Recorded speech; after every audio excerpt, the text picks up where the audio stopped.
That one looks good. That one you can't really tell that it's not like a watercolor. If you were to sign that with a pen, I don't think you'd even be able to tell.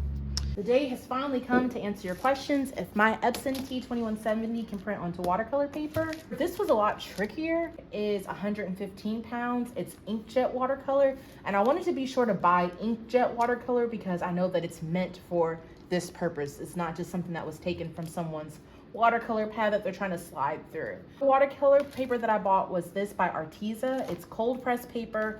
It's double-sided, acid-free. It says glue bound. This one I'm not so sure about it working, but I'm gonna go ahead and give it a try and see. In worst case, if it doesn't go through the printer well, then I will buy some watercolors and I will practice doing watercolors because it's something I've always wanted to do anyways. Normally I print directly onto canvas, and here's an example. This one is 12 inches by 16 inches. I paint in oils. I like printing onto canvas because I feel like it makes it look more realistic. And if you look closer, you can see the texture.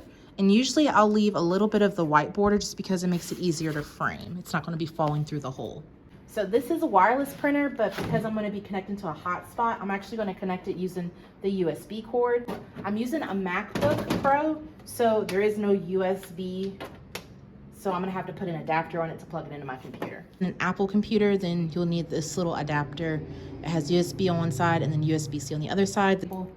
And then putting it directly into my USB-C port. Next, I'm gonna use my Epson T2170 to print onto this inkjet watercolor paper. This paper is 115 pounds.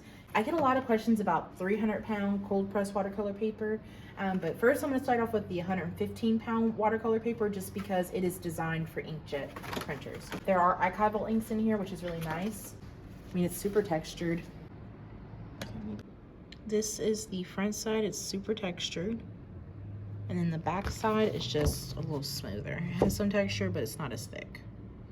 And because of its size, I can put it directly into my auto sheet feeder, which is what I'm gonna do. Now, the paintings that I create aren't really meant for watercolor paper.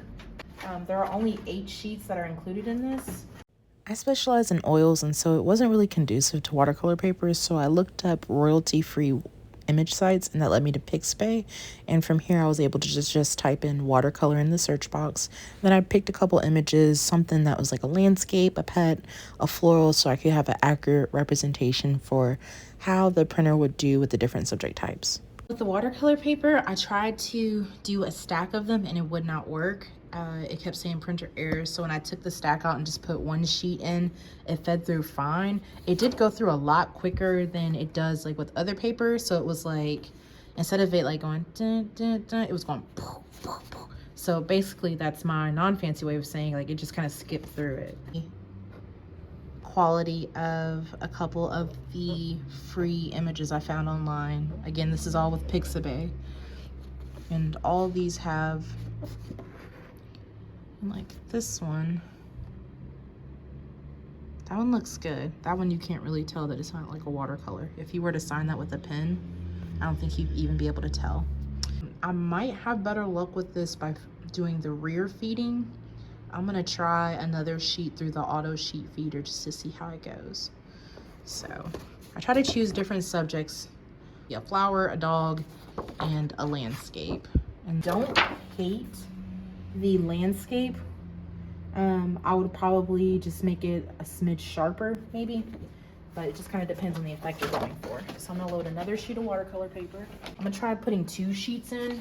I tried putting 3 and that was just too much for it.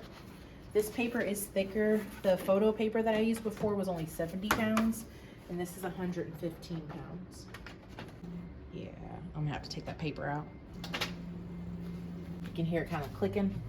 So if I take the extra sheet out, it'll go straight through. Set paper load error, I clicked OK. I'm gonna stop the printer for a second to help it make up. All right.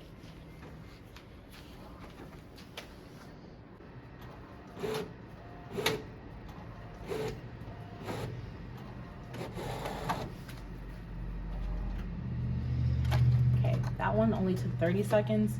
So like that in itself is concerning for me. When I was doing the photo prints, it took 1.5 minutes, And so typically whenever it's prioritizing speed, that means it's not prioritizing quality. And so maybe what could help is if I switched the watercolor paper settings to, instead of quality normal, switch it to best.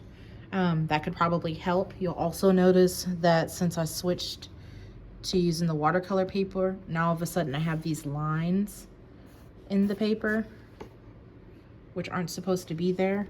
But outside of the lines being there, I feel like the quality is okay. Let's see if I can find another way to get rid of those lines. I always adjust all my settings using the printer directly. So I'm gonna go to settings, general settings, I think, printer settings, thick paper. Ooh, thick paper on. All right, what happens if I turn thick paper on? And then if that doesn't do better, I'm gonna see if it improves it by changing the quality. I also notice with this image compared to the computer image, I would need to make it a little more saturated, maybe even a little brighter. Notice the yellow on the screen is brighter than the yellow here. And then there's like a little swatch here that's supposed to be a little redder pink. I mean, those are relatively easy edits you can make using, I use Capture One or using Photoshop. But that's not good. I mean, if it were me and my primary way of printing was on watercolor paper, this isn't it. Or this is not it. This is not the way to go. This is too time consuming. Time is money, and all the time it's taken to switch all these printer settings and things would be wasting me money, personally. And I also do not like how you have to feed one sheet at a time. That is also cumbersome in my opinion, and I don't think it's worth the money. I still see lines. I actually see more lines. Okay, so instead I switched to thick paper and it looks exactly the same. I would argue that the lines on this side are actually more pronounced. So this is with the thick paper through the auto sheet. This is just regular auto sheet. I don't like what I'm looking at. Those lines are not acceptable. I tried to load it through the rear thing. It kept saying paper skew. Then when I loaded it correctly, it just shot it through all super fly fast. So it just, actually, hold on, continue. Printed skewed, I don't care. Printed crooked, I don't care, just come on. All right, did it again. It just shot it straight through. So Epson with watercolor paper, big boo energy. I have this other package of Epson watercolor paper right here. It's thicker. I'm not even gonna waste my, time opening it. This paper is thicker than the other and it's just not working. So I would say boo.